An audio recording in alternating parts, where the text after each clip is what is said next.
Well, we said the devil was in the details. Even if the White House agrees to a short-term extension for upper-income tax cuts, it's not clear-cut once Congress starts negotiating the specifics. Joining us now from Indiana is Republican Dan Burton. And welcome, sir. We appreciate you being here. It's not clear. Can you clarify anything for us? Well, first of all, Liz and David, I can't imagine Wayne Rogers in a wedding dress.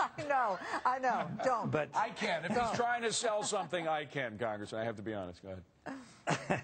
And I heard what one of your other panelists said about she would like for the lame duck session just to quack and go home.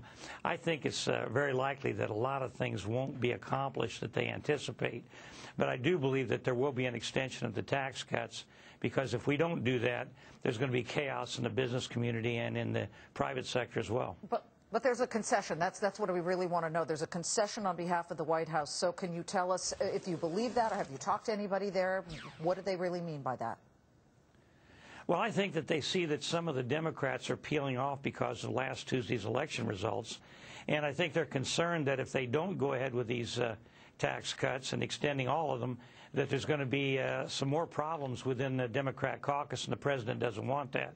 But I think that what really needs to be done is all the tax cuts need to be extended, and we shouldn't just extend them for the middle class and then have a short extension for the upper income people, because they're the ones that make the investments to get the economy moving. Well, you know, the president, and through David Axelrod, has suggested he would be for a moratorium on any tax increases at all, which is good news, I would think, from your side. But right. Is there any room for compromise as to the length of that moratorium? That is, if they said, you know, let's halt any tax increases for 2 years, would that be a deal breaker for you because you want them extended permanently?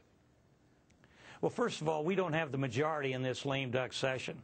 So it's going to be up to the Democrats, who control both the House and the Senate and the presidency, to come up with some kind of an answer. But again, let me be specific with you, Congressman. If they came to you and said, would you go for a 2-year extension of the current tax levels on all incomes, would you say yes or no? Well, I would say yes if they were all included.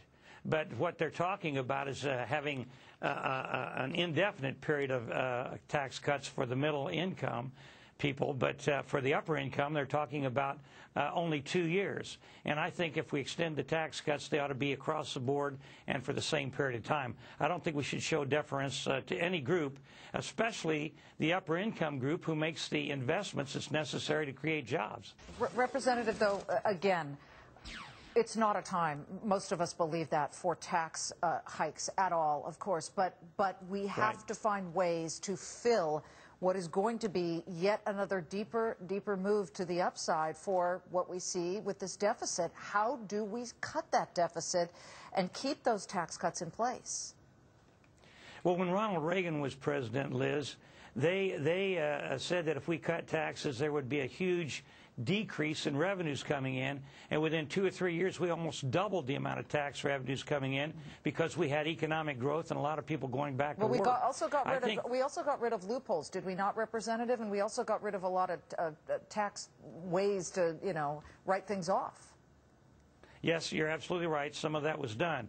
But the main thing was there was tax cuts across the board that stimulated economic growth. I really believe if we have tax cuts, if we keep these tax cuts in place, and we're not talking about new tax cuts, but just the ones we have, if we keep them in place, I think you're going to see economic growth start, and I think you're going to see more revenues coming into the Treasury, because we'll have an expanding economy and more people working.